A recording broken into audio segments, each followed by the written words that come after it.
Hare Krishna,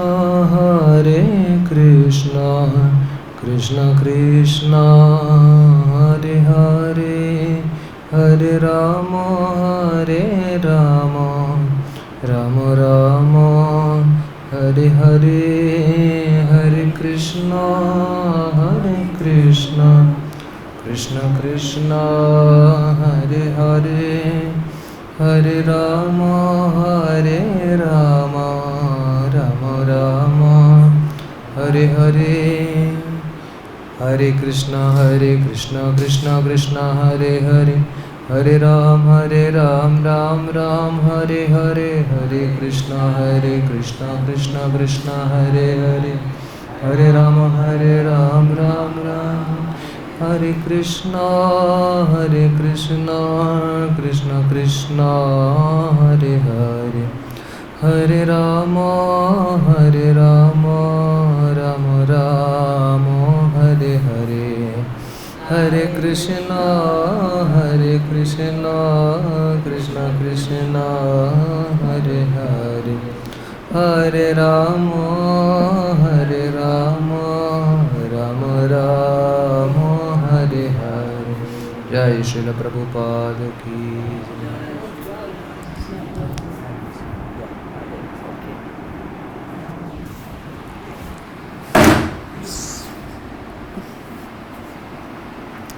Today we'll be doing the 5th day of the 8th chapter, Srimad Bhagavatam, 10th canto, chapter 8 of the Krishna book, with 2 monumental leelas.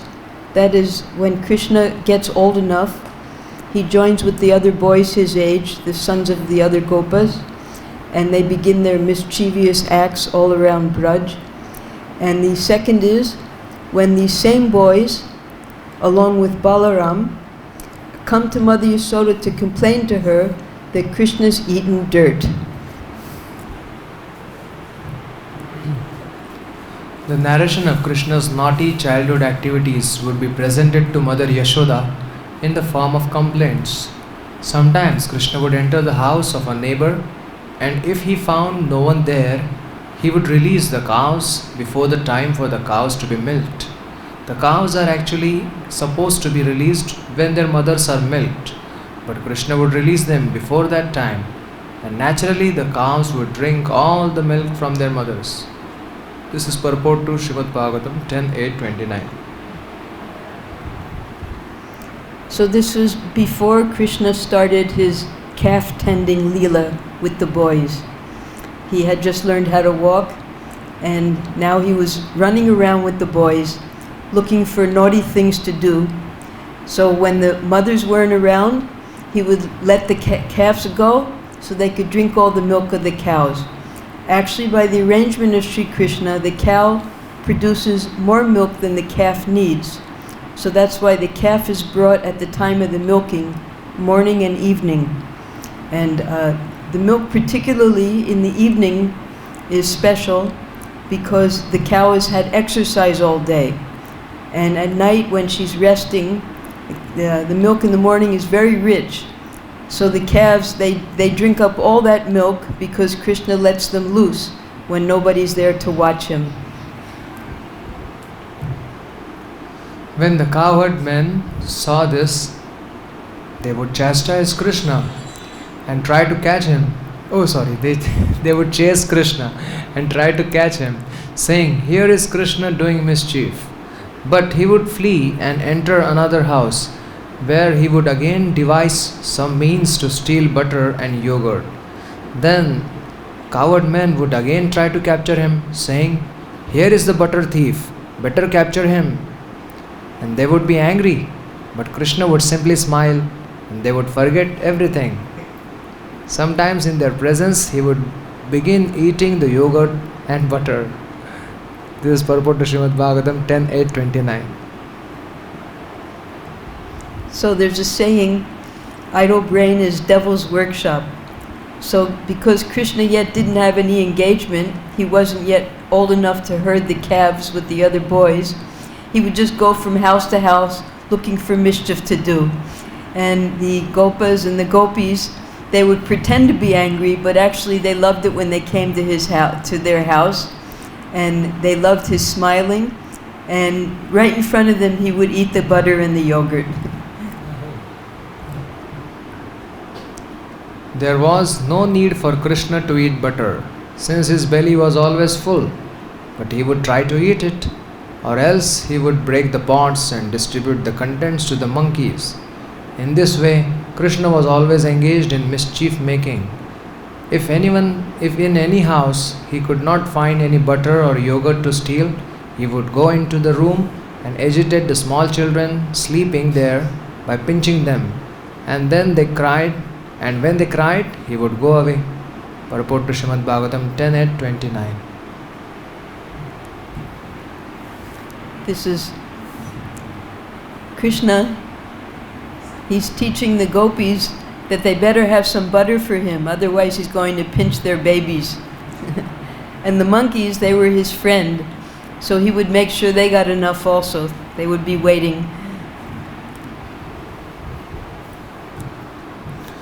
If we keep our stock of yogurt, butter and milk in a solitary dark place, your Krishna and Balram find it in the darkness by clearing effulgence of the ornaments and jewels on their bodies. If by chance they cannot find the hidden butter and yogurt, they go to our little babies and pinch their bodies so that they cry and then they go away. If we keep our stock of butter and yogurt high on the ceiling, hanging on a swing, although it is beyond their reach, they arrange to reach by piling all the kinds of wooden crates over the grinding machine, and if they cannot reach, they make a hole in the pot. We think therefore that you better take all the jeweled ornaments from the bodies of your children.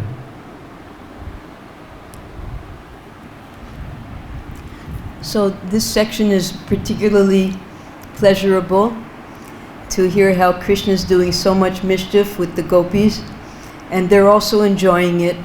But just as a pastime, they come, right now they're speaking to Yashoda. See, this is all in quotes.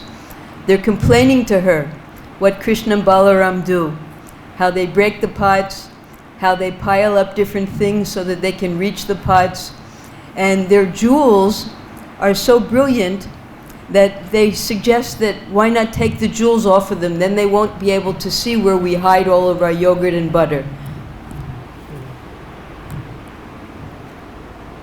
Next. When the milk and yogurt are kept high on a swing hanging from the ceiling and Krishna and Balram cannot reach it, they arrange to reach it by piling up various planks and turning upside down the mortar for grinding spices. Being quite aware of the contents of the pot, they pick holes in it. While the elder gopis go about their household affairs, Krishna and Balram sometimes go into a dark room, brightening the place with the valuable jewels and ornaments on their bodies and taking advantage of this light by stealing. Srimad Bhagavatam 10:8-30. So when raising a child, you'll find out that when someone else's child does some mischief, if you try to chastise that child, you get in a lot of trouble. So what you have to do is you have to go to the mother of that child and convince the mother to correct the child. And then it's in the mother's hand what she does. So again and again the gopis would come in a group and tell Yashoda what her child was doing all around the neighborhood. But it wasn't actually a complaint. Actually, they were enjoying the pastimes of Krishna and how he was doing so much mischief with his friends. Formerly in every household, yogurt and butter were kept for use in emergencies. But Krishna and Balram would pile up planks so that they could reach the pots and would then pick holes in the pots with their hands so that the contents would leak out and they could drink it. This was another means for stealing butter and milk. When the butter and milk were kept in a dark room, Krishna and Balram would go there and make the place bright with the valuable jewels on their bodies. On the whole, Krishna and Balram engaged in stealing butter and milk from the neighborhood houses in many ways. Purport to Srimad Bhagavatam 10:8-30. So there are two ways to make butter. One way is you boil the milk and you let the cream come to the top, and then you scrape off the cream and you pile up that cream, and that cream eventually becomes the butter. The other is, and this is the way the gopis would make the butter, they turn the milk, after boiling it, they put in the culture and they turn the milk into yogurt. And then to that yogurt you add water, and then you churn it. And the activity of the churning causes the cream, more cream, to come up to the top. And then they scrape off that cream from the side of the churning pot on the inside, and they keep it in a separate pot.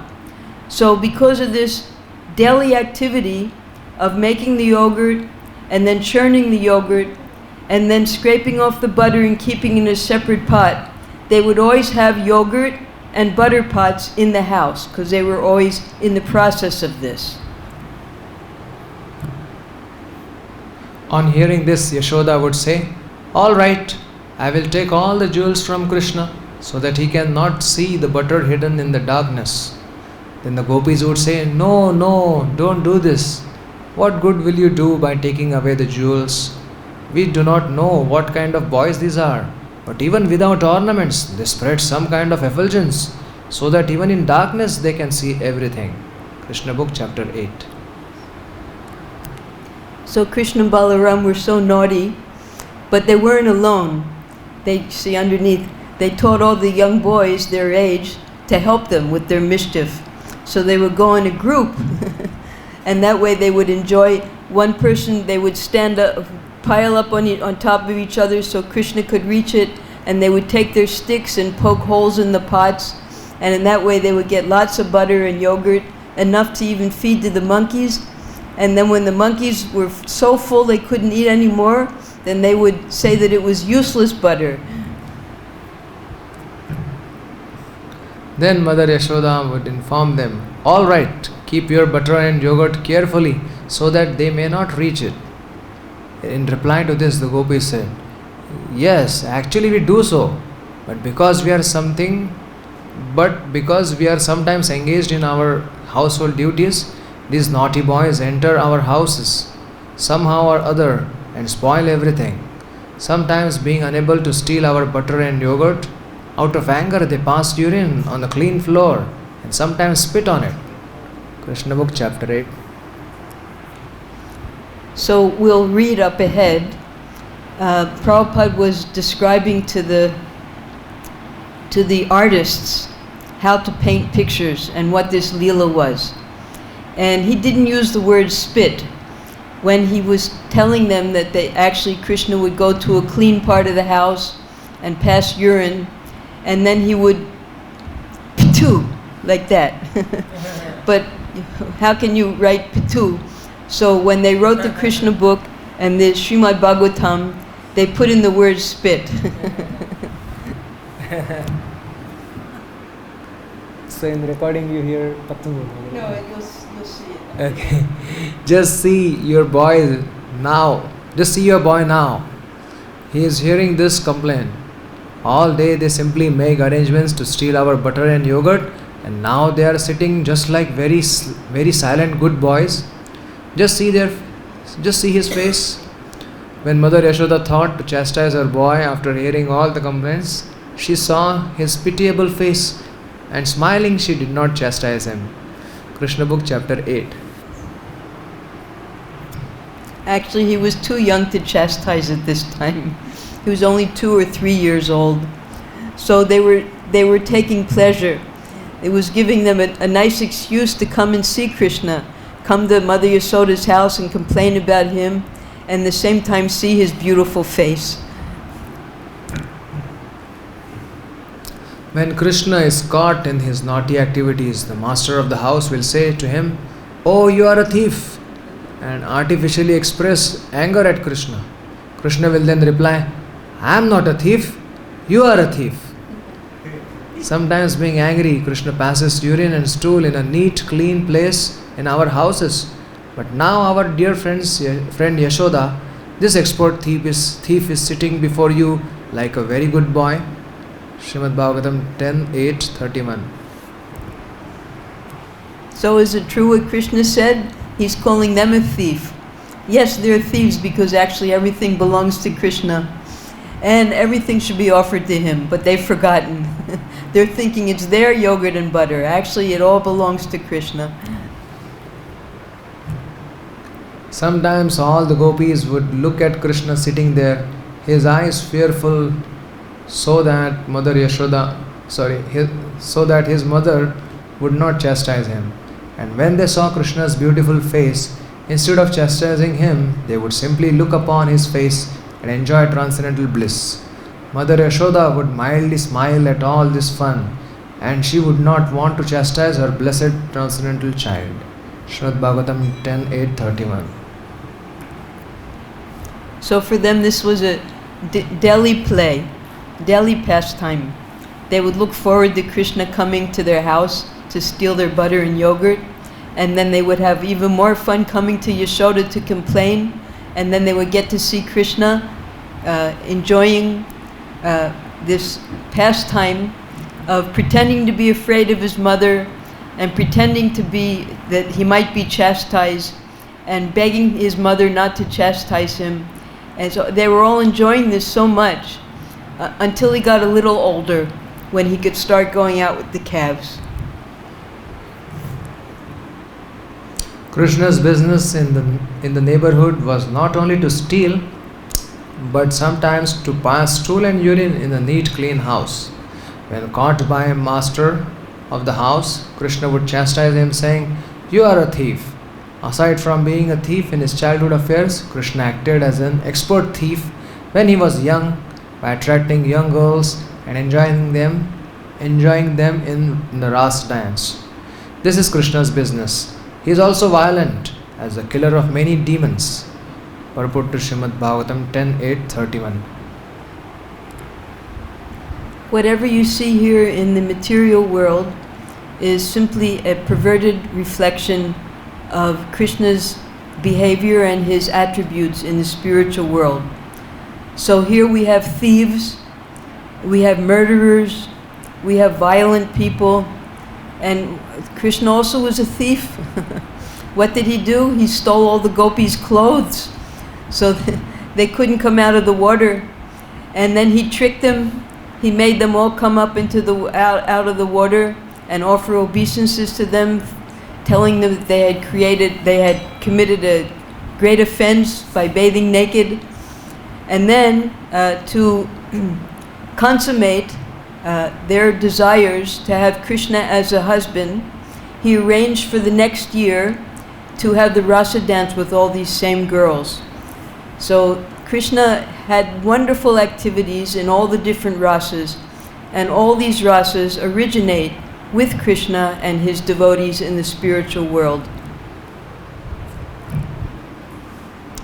Although mundane people like non-violence and other such brilliant qualities, God, the absolute truth, being always the same, is good in any activities, even so-called immoral activities like stealing, killing, and violence. Krishna is always pure, and he is always the supreme absolute truth. Krishna may do anything supposedly abominable in material life, yet still he is attractive. Therefore his name is Krishna, meaning all attractive. Purport to Srimad Bhagavatam 10:8-31.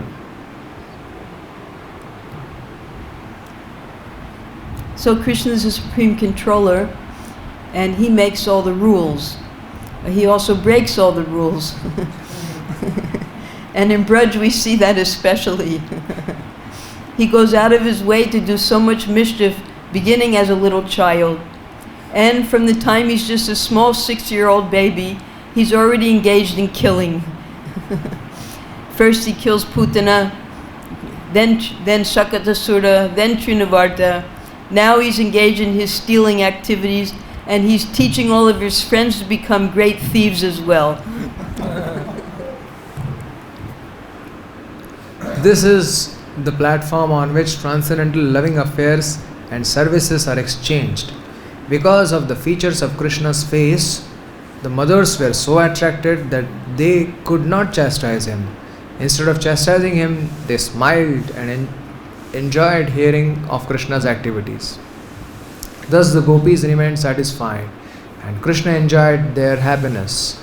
Therefore another name of Krishna is Gopi Jana Vallabha, because he invented such activities to please the gopis. Purport to Srimad Bhagavatam 10.8.31.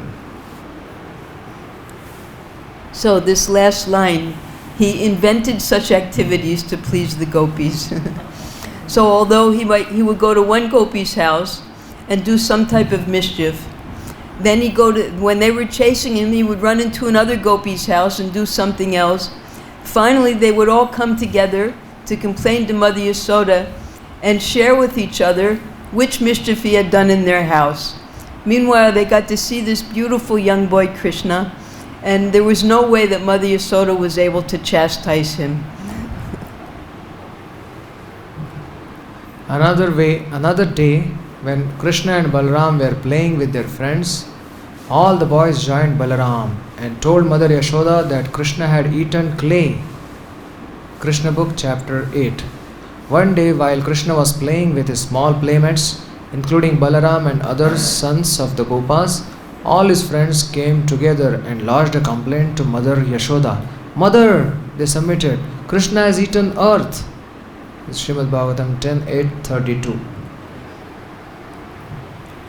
What actually happened amongst the boys, who knows?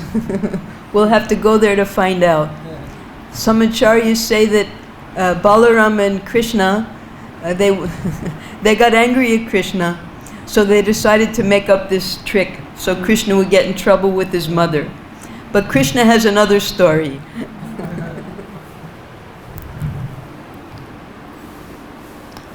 Here is another of Krishna's transcendental activities invented to please the gopis.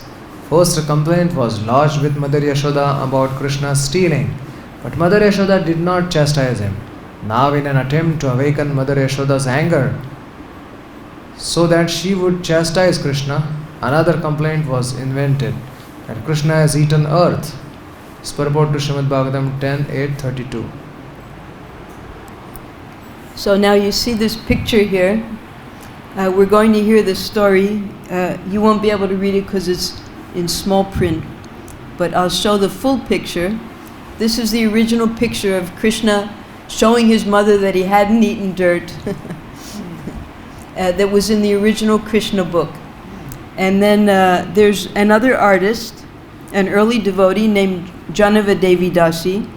So she and Bharadraj, one of the main artists, were called in by Prabhupada to discuss the painting of the Krishna book. And I'll read that story. Srila Prabhupada began telling Krishna book stories we had never heard before. He said, Lord Krishna, he was such a naughty boy. A naughty boy is an intelligent boy. I was naughty when I was a little boy. And so was Lord Krishna, and so was Lord Chaitanya. He said, Lord Krishna used to pass urine on the clean floor, and then he'd go patu on it. And Srila Prabhupada went like that. Of course, in the book it says spit, but Srila Prabhupada went patu. Then Srila Prabhupada began telling us about the universal form, the universe contained within the mouth of Lord Krishna, when Mother Yasoda asked him to open his mouth. Srila Prabhupada described how there were oceans and seas, and there was air and fire and earth and water and the 10 directions, north, south, east, and west, mountains, and this went on for about 5 minutes. As she was speaking in this wonderfully charismatic way, Bharadraj and I, unbeknownst to us, were gradually leaning forward, getting involved in the story.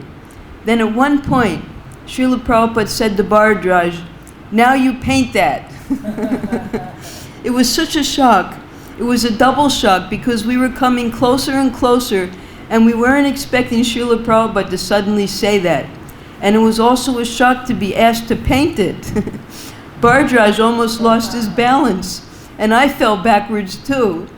Months later, Bharadraj was in Montreal, struggling with how to paint this picture. He wrote to Srila Prabhupada and said, Srila Prabhupada, in all due honesty, I cannot figure out how to put all those things in Krishna's mouth. Srila Prabhupada sent back a little sketch that showed a stick figure of Mother Yasoda standing up, a little stick figure of child Krishna sitting down with a balloon coming out of his mouth. And Prabhupada said, "That's how you do it." Then Bhardraj made the beautiful painting that's in the original Krishna book of the universe in Krishna's mouth. That painting now hangs in the foyer of the Montreal temple, so we can see that painting again. See the balloon?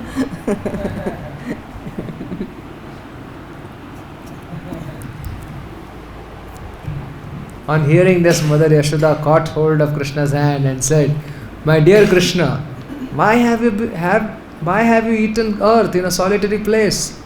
Just see, all your friends, including Balram, are complaining about you." Krishna Book, Chapter 8. Upon hearing this from Krishna's playmates, Mother Yashoda, who was always full of anxiety over Krishna's welfare, picked Krishna up with her hands to look into his mouth and chastise him.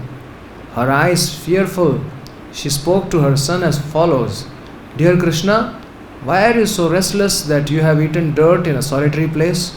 This complaint has been lodged against you by all your playmates, including your elder brother Balram. How is this?" Srimad Bhagavatam 10:8, 33 and 34. Well, again, anyone who's been a mother knows that children eat dirt. It's a very common thing. They eat dirt. The scientists and the doctors, the pediatricians, they say the reason the children eat dirt is because they lack calcium. So, naturally, if all the gopis are stopping Krishna from eating their yogurt and butter, he has to eat dirt to get his calcium, right? So, but in fact, the boys, they wanted to get Krishna in trouble because they had a little argument during their play. Mother Yashoda was agitated by Krishna's restless behavior. Her house was full of sweetmeats. Why then should the restless boy eat dirt in a solitary place? Krishna replied, "My dear mother, they have plotted together and lodged a complaint against me so that you will punish me. My elder brother Balram has joined them. Actually, I have not done this. Take my words as true. Do not be angry and chastise me." Purport to Srimad Bhagavatam 10:8, 34. So the boys were watching this. And because these rasas are all eternal, Prabhupada explains that actually the 12 rasas, the 5 sthayi bhavs, that's the major rasas of Shanta, Dasya, Sakya, Vatsalya, and Madhurya, those are steady, sthayi. But these 7 gona rasas, they come and go. So now Mother Yasoda's Vatsalya ras will be enriched with the addition of 2 special temporary rasas. Being afraid of his mother, Krishna replied, "My dear mother, all these boys, including my elder brother Balram, are speaking lies against me." Krishna Book, Chapter 8. Lord Krishna replied, "My dear mother, I have never eaten dirt. All my friends complaining against me are liars. If you think they are being truthful, you can directly look into my mouth and examine it." Srimad Bhagavatam 10:8, 35.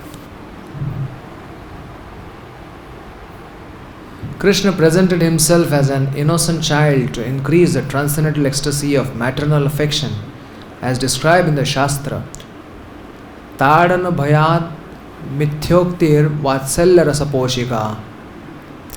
This means that sometimes a small child speaks lies.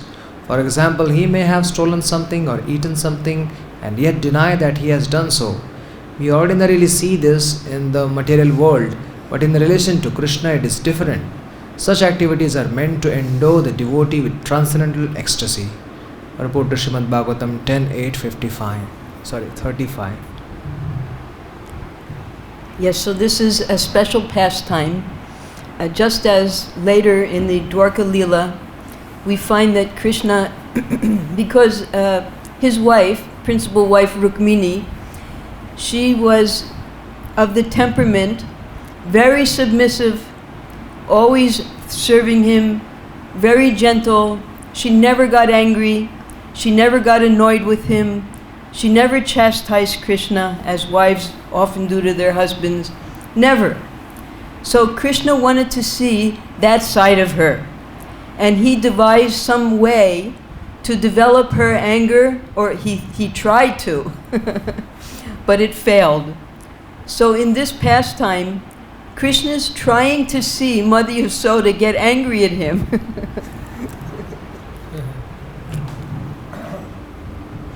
The Supreme Personality of Godhead was playing as a liar and accusing all other devotees of being liars. As stated in Srimad Bhagavatam 10.12.11, Kruta Punya Punjaha, a devotee may attain such an ecstatic position after many births of devotional service. Persons who have amassed the results of a vast amount of pious activities can attain the stage of associating with Krishna and playing with him like ordinary playmates. Purport to Srimad Bhagavatam 10.8.35. So this Sakyaras, Sa-Kha. Sa means along with, and Ka means to eat. So these cowherd boys, they were on such an elevated level that they were eating with Krishna, sleeping with Krishna, playing with Krishna, jumping on his shoulders, and running with him, everything along with him, Saha, along with him. So now they were playing, and this whole Leela is to increase Mother Yasoda's maternal affection for him by her fearfulness, by her wonder, by her anger, and the boys were assisting him. The cowherd boys, having accumulated the results of pious activities for many lives, were able to associate in this way with Supreme Personality of Godhead. How can one explain their great fortune? Srimad Bhagavatam 10.12.11. So in this chapter 10, 12, 11 coming up, it's a combined 3 verses together, and this is just the 11th verse. 4 verses, 8, 9, 10, and 11. And Sukadeva Goswami, he describes all the different activities of these sakas to bring Krishna pleasure, how they imitate the animals, how so many different things. We'll get to that. But they have such great fortune. And how did they get that great fortune? One should not consider these transactions of transcendental service to be untruthful accusations. One should never accuse such devotees of being ordinary boys speaking lies, for they attain this stage of associating with Krishna by great austerities. Tapasa brahmacharyena shamena cha damena cha. Srimad Bhagavatam 6.1.13. Purport to Srimad Bhagavatam 10.8.35. So Krishna's friends are not ordinary. They're impetuses for loving Krishna more. And they're engaged in most intimate pastimes with Krishna, the Sakas and the Sakis. This is why Krishna wanted to go to Braj, just to enjoy with his boyfriends, his girlfriends, his mother, his father, and all of his loving devotees there in Vrindavan. I have never eaten clay. My elder brother Balram, while playing with me today, became angry, and therefore he has joined with other boys to complain against me. They have all combined together to complain, so you will become angry and chastise me. If you think they are truthful, then you can look within my mouth to see whether I have taken clay or not. His mother replied, all right, if you have actually not taken any clay, then just open your mouth. I shall see. Krishna Book, Chapter 8. So we're coming to this wonderful point. Already Krishna once had shown the universal form to Mother Yasoda while he was lying in her lap, and he had just finished drinking milk, and he opened his mouth, and there she saw the universal form.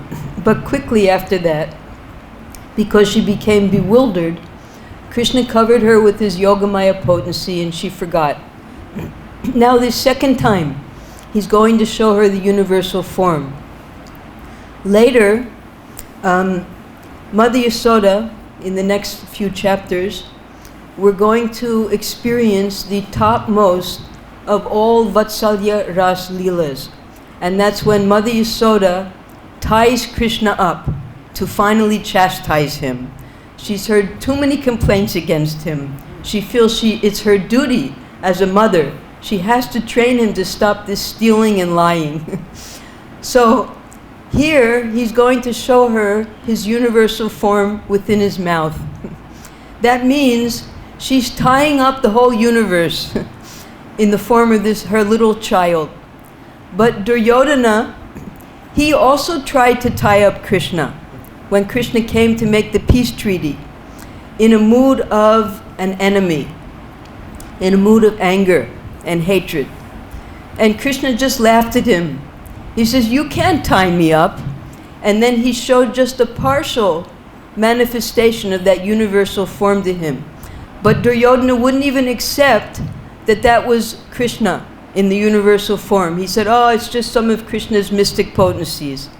So Mother Yasoda, she now is going to see this universal form, and let's see her reaction. Mother Yashoda challenged Krishna, "If you have not eaten earth, then open your mouth wide." When challenged by his mother in this way, Krishna, the son of Nanda Maharaj, and Yashoda, to exhibit pastimes like a human child, opened his mouth. Although the Supreme Personality of Godhead Krishna, who is full of all opulences, did not disturb his mother's maternal affection, his opulence was automatically displayed, for Krishna's opulence is never lost at any stage, but is manifest at the proper time. Srimad Bhagavatam 10:8-36. So, this is when the rasas begin, because her maternal rasa is so strong. She's, as before said, she's always in anxiety about his welfare, his maintenance, if anything's going to harm him, what is he doing, is he stealing? Meanwhile, Krishna comes to her, what can you say, just to show her who he actually is. So when he opens his mouth, what does she see? Without disturbing the ecstasy of his mother's affection, Krishna opened his mouth and displayed his own natural opulences. When a person is given varieties of food, there may be 101 varieties, but if one likes ordinary shak, spinach, he prefers to eat that. Similarly, although Krishna was full of opulence, now by the order of Mother Yashoda, he opened wide his mouth like a human child and did not neglect the transcendental humor of maternal affection. Purport to Srimad Bhagavatam 10:8-36. So this analogy that Prabhupada's giving about, let's say someone offers you a big feast, 101 different varieties of preparations, but you're accustomed to eating just simple boiled sabji every day. Saag, just simple spinach. So the 101 preparations might be there, but you're very happy with the simple spinach. So Mother Yasoda, although Krishna was going to manifest to her his unlimited opulences, she didn't care. She just wanted to see Krishna as her little son. When the Supreme Personality of Godhead Krishna was so ordered by his mother, he immediately opened his mouth just like an ordinary boy. Then Mother Yashoda saw within that mouth the complete opulence of creation. She saw the entire outer space in all directions, mountains, islands, oceans, seas, planets, air, fire, moon and stars. Krishna Book, Chapter 8. We can just go on. It's a long description. Along with the moon and the stars, she also saw the entire elements, water, sky, the extensive ethereal existence, along with the total ego and the products of senses and the controller of senses, all the demigods, the objects of the senses like sound, smell, etc., and the three qualities of material nature. She also saw within his mouth herself taking Krishna on her lap and having him sucking her breast. Krishna Book, Chapter 8.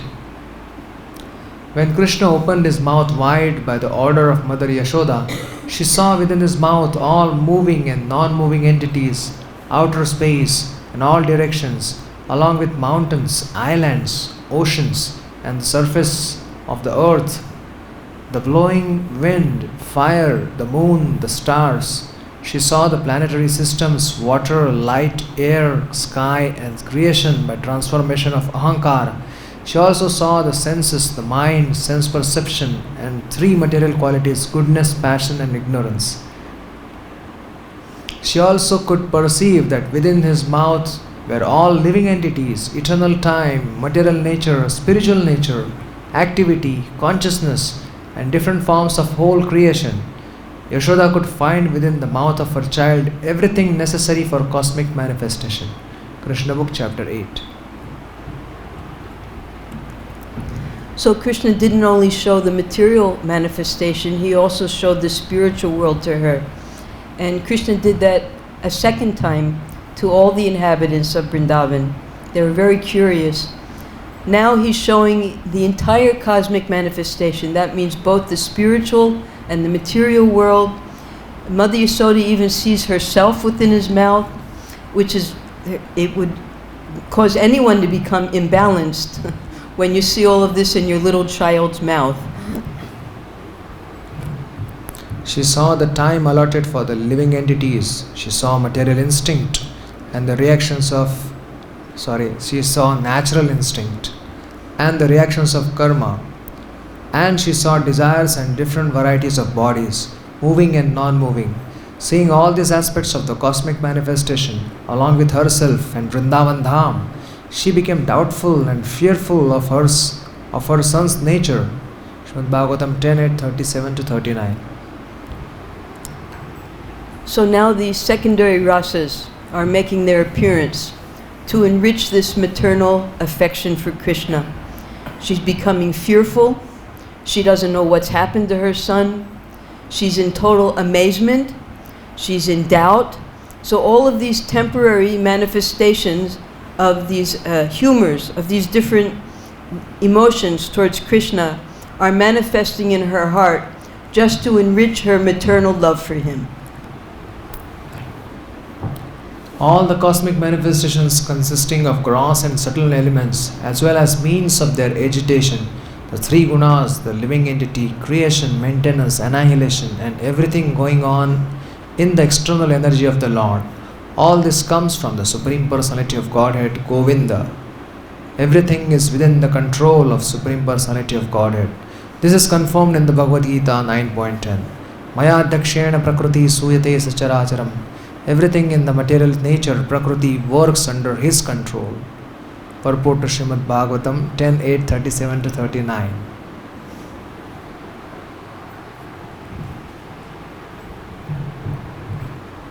Krishna's Achintya Shakti.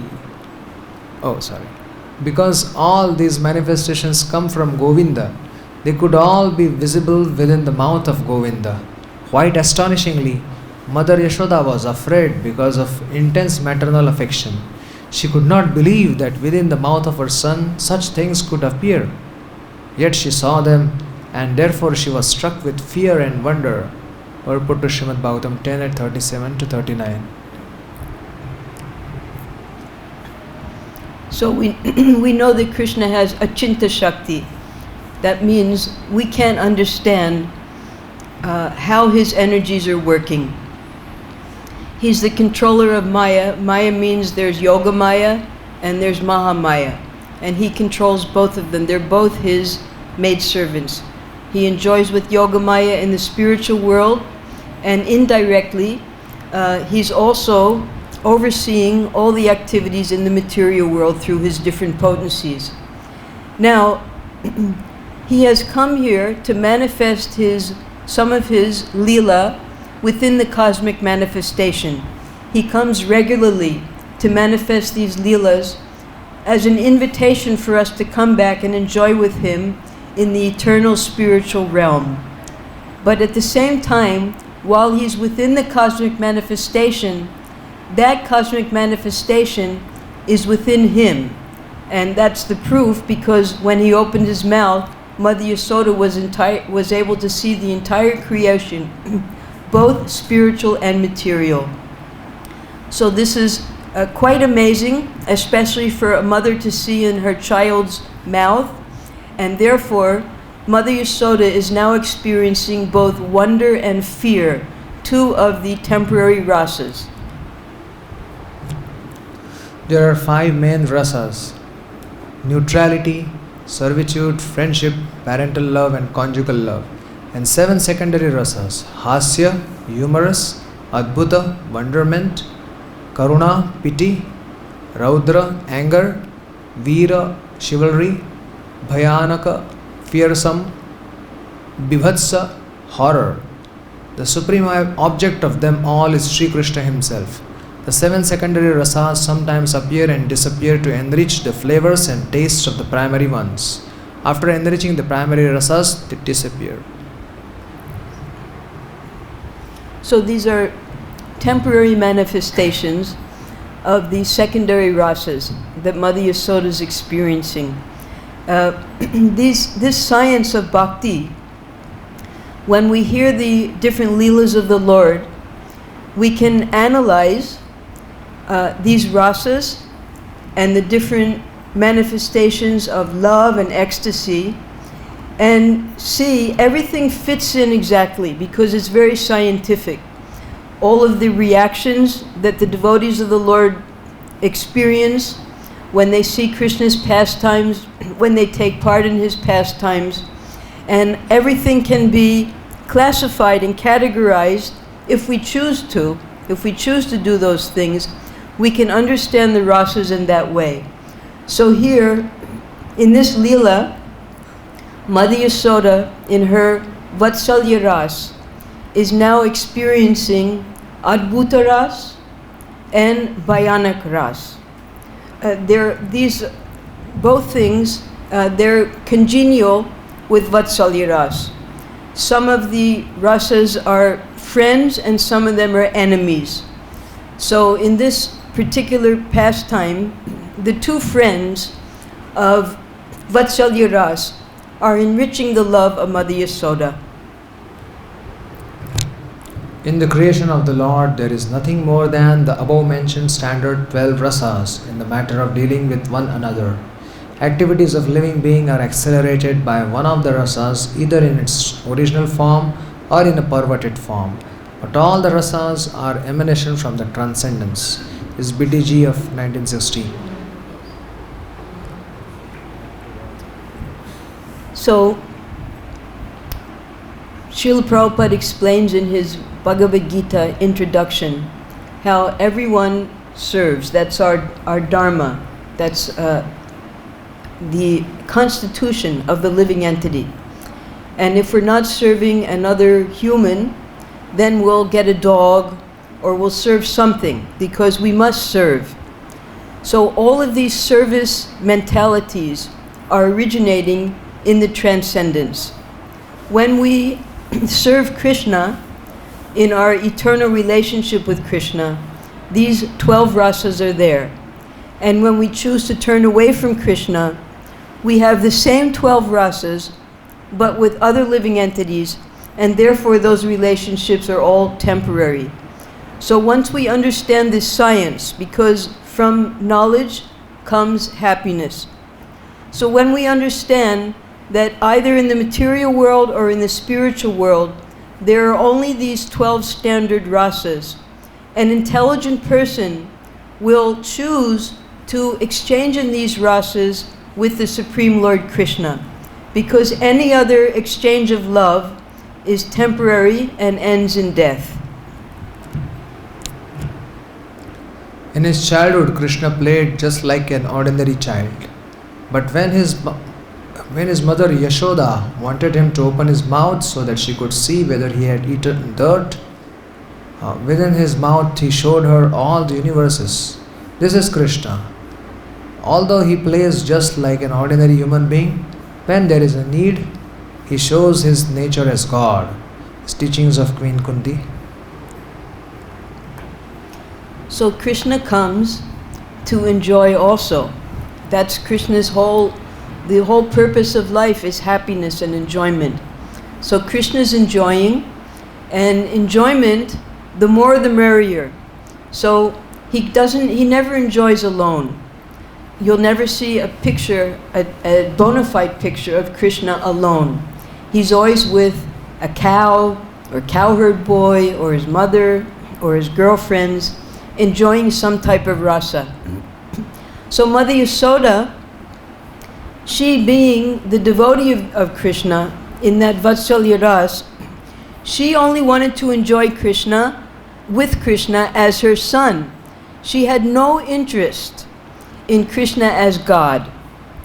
But Krishna, because he was enjoying in his own way, he sometimes manifested to Mother Yasoda and other devotees also that he was actually the Supreme Lord, but only temporarily, because that would interfere with their rasa, their exchange of love together. So this is one of those times when Krishna just shows a little spark of his splendor to Mother Yasoda. Then Lord Krishna expanded his internal energy to cover Mother Yashoda's sense of awe and reverence with maternal affection. She immediately forgot that Krishna was God and again accepted him as her child. In cases like these, in the eternal pastimes of the Lord, knowledge of Krishna's divinity comes and goes, but always in the service of bhakti. This is Narada Bhakti Sutra. So I think this is the last, the last one for today. We just can remember this beautiful Leela, these two wonderful Leelas in Krishna's Kumara Leela, how he brought pleasure to the gopis by entering their homes and stealing from them, pinching their babies, calling them thieves. And then, finally, when his friends lodged a complaint against him, just to arouse Mother's anger so she would chastise him, he shows her his universal form. And upon seeing the universal form, again, she refrains from chastising him. So this is coming to a point. And I believe starting tomorrow, we will enter into the pinnacle of Vatsalya Leela, and that is when Mother Yasoda finally decides to chastise her son Krishna.